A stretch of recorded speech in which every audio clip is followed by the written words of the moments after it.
सरकार की, श्री हनुमान जी महाराज की, श्री ब्रह्मेश्वर धाम की, श्री बालाजी सरकार की जय जय श्री राम। एक बार दुर्वासा मुनि द्वारा आशीर्वाद रूप में प्रदत्त माला की इंद्र ने अवज्ञा कर दी। इस अवज्ञा से क्रुद्ध में होकर के श्री दुर्वासा मुनि जी ने इंद्र को श्राप दे दिया, जाओ तुम श्रीहीन हो जाओ। और जैसे श्री शुक्राचार्य जी महाराज को पता चला कि इंद्र श्री से हीन हो गए, तब तो महाराज दैत्यों से जाकर के कह दिया कि जाओ आप स्वर्ग पर आधिपत्य जमा दो। दैत्यों ने जाकर के स्वर्ग पर आधिपत्य जमा दिया।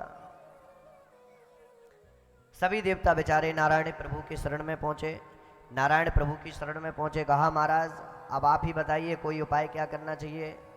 बोले देखिए भैया, आप लोगों में बड़ी लड़ाइयाँ झगड़ा होती रहती हैं, आप इतनी लड़ाई करते हैं, इतना झगड़ा करते हैं, इसलिए एक काम करो, मरो मिटो नहीं, इसके लिए समुद्र मंथन कर लो,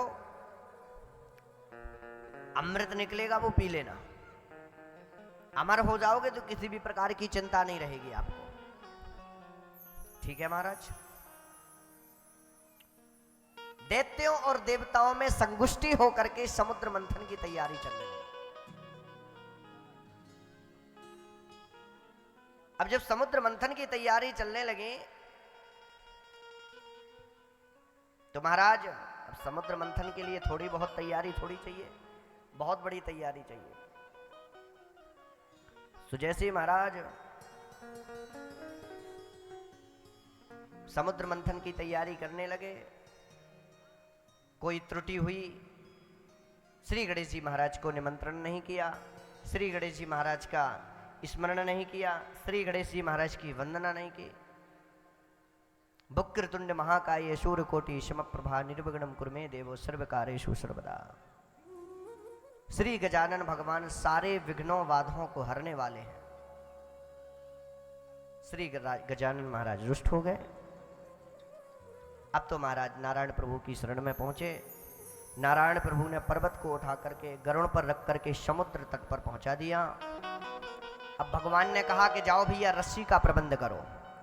तो रस्सी का जैसे प्रबंध करने के लिए कहा भैया रस्सी के लिए क्या करना पड़ेगा। बासुकी नाग से प्रार्थना की रस्सी के लिए। अब जब बासुकी नाग से रस्सी के लिए प्रार्थना की तो बासुकी नाग ने कहा कि देखो भैया हमारा भी कुछ हिस्सा इसमें होना चाहिए। आई जब इतना बड़ा समुद्र मंथन होगा, समुद्र मंथन में अमृत निकलेगा, अरे तो हमारा भी कुछ हिस्सा होना चाहिए। फ्री फंडी की सेवा तो हम करने वाले नहीं। और वैसे भी दुनिया तो वैसी स्वार्थी होती है। दरबार में उस दिन देख रहे थे कितने लोग बैठे थे, कथा में 20 लोग भी नहीं है। ये केवल यहां पर प्रक्रिया नहीं है, ये प्रक्रिया यहां बस की नहीं है, ये सब जगह की है। लेकिन मैं आपसे एक बात बता दूं,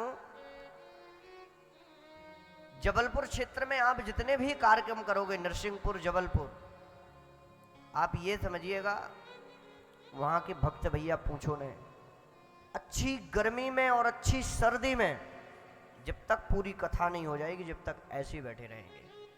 आप लोग तो कल 4 बूंदे आई तो सबने घर की रास्ता नापी, इसी प्रकार खड़े रहेंगे, चाहे आग बरसे चाहे पानी बरसे, कुछ भी हो, इसी प्रकार से।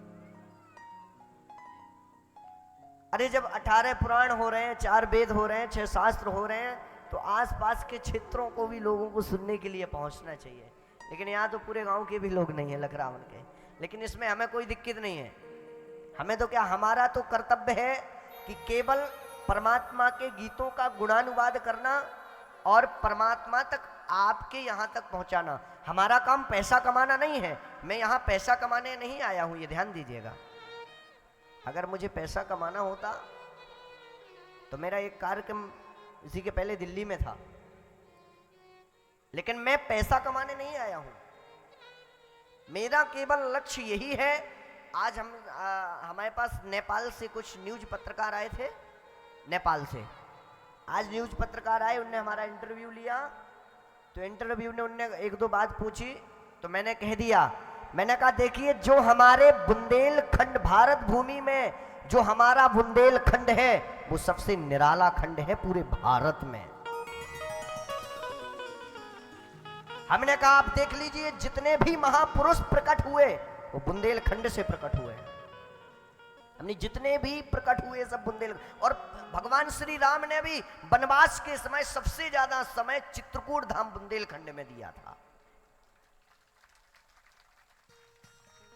हमने कहा उनका समय पूरा मिला। बुंदेलखंड की तो पूछो ही नहीं, महिमा एक निराली है। और हम तो चाह रहे हैं कि बुंदेलखंड को ऐसा बना दिया जाए कि पूरा बुंदेलखंड राममय हो जाए, हम तो इसी में लगे पड़े हैं। लेकिन हमारा बुंदेलखंड ऐसा होता चला जा रहा है कि हमें लगता भज्जा कि यहाँ पे रावणमय होता चला जा रहा है। अरे आप ये तो देखिए कि इतनी प्यारी रसमयी धारा भागवत जी की एवं संतों का आशीर्वाद प्राप्त हो रहा है यहाँ पर। अरे यहाँ तो 2-4-10 गांव से लोगों को पहुंचना चाहिए इतने बड़े कार्यक्रम में, और यहाँ गांव के भी लोग नहीं है। एक बुंदेलखंड का बड़ा प्यारा गीत आया, कहो तो मैं सुना दूं आपको। हाँ, वो ऐसी भूमि